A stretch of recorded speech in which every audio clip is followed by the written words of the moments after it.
ঢাকা থেকে আজকে গাজীপুর যাওয়ার নিয়ত করলাম। আমি একটু বাগের বাজার যাব, তো সেই ফাঁকে আমি একটু ভাওয়াল জাতীয় উদ্যানে ঘুরে আসব। ঢাকা থেকে প্রায় 30-40 কিলোমিটার দূরে ঢাকা ময়মনসিংহ মহাসড়কের দুই পাশেই এই বনের অবস্থান। এটা 1982 সালে আনুষ্ঠানিকভাবে জাতীয় উদ্যান হিসেবে ঘোষিত হয়। এই বনের মধ্যে 221 প্রজাতির উদ্ভিদ রয়েছে, যার মধ্যে 43 প্রজাতির হচ্ছে বৃক্ষ এবং 100-র উপরে আছে ঔষধি গাছ। এখানে বানর এবং বিভিন্ন প্রকারের পাখি, সাপ এবং উভচর প্রাণী দেখা মেলে। এই বনের ভিতরে বিভিন্ন পিকনিক স্পট রয়েছে। আপনি কিছু কিছু কটেজ পাবেন এবং কৃত্রিম লেক পাবেন। বন দেখতে এসে আমার বুকটা আসলে ফাইটটাই যেতেছে। দেখেন কে বা কারা বনের ভিতরে শুকনো পাতায় আগুন ধরিয়ে দিয়েছে। শত শত গাছপালা, কচি চারা পুড়ে ছাই হয়ে গেছে।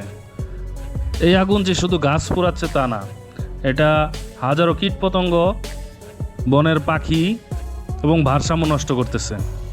এক শ্রেণীর মানুষ নিজের স্বার্থে বা অবহেলায় বা ইত্রামি করে এই সবুজ ফুসফুসটাকে মেরে ফেলতেছে। তো আমি বাইকে করে যাচ্ছি, রাস্তার দুই পাশে বন। এই বনে ছিনতাই এবং ডাকাতি একটি সাধারণ বিষয়।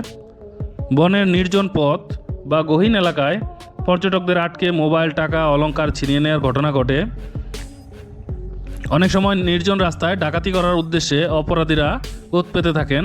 তারা রাস্তায় কাটা গাছ ফেলে দেন, গাড়ি আটকে সেখানে ডাকাতি করেন। অপরাধীদের জন্য এই বন খুব ভালো একটা জায়গা। অবৈধ দখল এবং স্থাপনা নির্মাণ চলছেই বছরের পর বছর ধরে। প্রভাবশালী মহল, স্থানীয় ভূমিদস্যু যারা আছে, তারা বনের জমি দখল করে ঘরবাড়ি, দোকানপাট গড়ে তুলতেছে। বনের সবচেয়ে দুঃখজনক ব্যাপারটা হচ্ছে গাছ চুরি এবং পাচার। রাতের অন্ধকারে বনের মূল্যবান গজারি গাছ এগুলা কেটে পাচার করা হয়। এই গাছগুলো কিন্তু অনেক দামি। গজারি কাঠ এমন একটা কাঠ, উলেও এই কাঠ খাইয়া শেষ করতে পারে না, তাদের দাঁত ভেঙে যায়। এটা খুব ভালো একটা কাঠ। তো সেই হিসাবে এই কাঠের যেমন চাহিদা আছে, তো এই জন্যে চুরি করে রাতের মধ্যে নিয়ে যায় আর কি। অনেকে লাকড়ি বা জ্বালানি হিসেবে ব্যবহারের জন্যে এখান থেকে কাঠ সংগ্রহ করে, তবে এটা অবৈধ। আর বনের ভিতরে পাখি শিকার, ফাঁদ পাতা, বিভিন্ন বন্যপ্রাণী ধরা এগুলা তো ঘটেই। অনৈতিক কার্যকলাপ এটা এখন একটু কম দেখা যায়, তবে এটাও ঘটে, সবসময় কম বেশি এটা ঘটতে থাকে।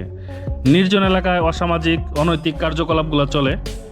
অপরাধী চক্র অনেক সময় এখানে হানি ট্র্যাপে মানুষকে নিয়ে আসে এবং অনেক সময় বনের ভিতরে অনেক লাশ টাশ এগুলোও পাওয়া যায়। আরেকটা খারাপ জিনিস হচ্ছে বনের ভিতরে অগ্নিসংযোগ।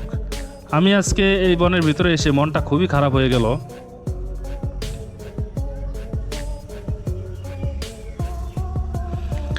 এই যে বিশাল গজারের বন, এর সাথে মিশে আছে আমার নারীর টান। এখানে আমার ঘর, এখানে আমার বড় হওয়া। ছোটবেলায় এই বনের আনাচে কানাচে ঘুরে বেড়ানো ছিল আমার প্রতিদিনের রুটিন। বুনো বেতফল, দাঁতই গোড়া, বরই এগুলা পকেটে ভরে সারাদিন ধরে খাইতাম। তবে এই বন সবসময় এত শান্ত ছিল না। বড়দের কাছে শুনেছি একসময় বাঘের গর্জন শোনা যেত। আর মেসু বাঘ তো আমি নিজেই দেখছি। খাটাস যেটারে বলে, এগুলা ছিল একটা আতঙ্ক। গ্রামের হাঁস, মুরগি এগুলার পিছনে এদের খুব টার্গেট। তবে মেসু বাঘ আমি দেখছি ছোটবেলায়। এগুলা আমাদের বড় ভাইরা যারা এগুলা মাইরা জুলাই নিয়ে গেছিল একবার, এই স্মৃতি আমার মনে আছে। এই বনের ভিতর বড় বড় সাপ আছে, অজগর সাপ, এটা এখনও আছে। মাঝে মাঝে সাপের চলম দেখা যায় এই বনের ভিতরে। তাছাড়া শিয়াল তো আছেই, অ্যাভেলেবল, বানর এগুলো তো আছেই।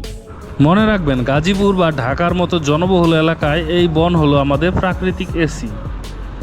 এই বন শুধু আমাদের কাঠ দেয় না, এটা আমাদের অক্সিজেন দেয়, মাটির ক্ষয় রোধ করে, আমাদের অস্তিত্ব টিকিয়ে রাখে এই বন। আসুন আমরা সচেতন হই, বন ধ্বংসকারীদের রুখে দাঁড়াই।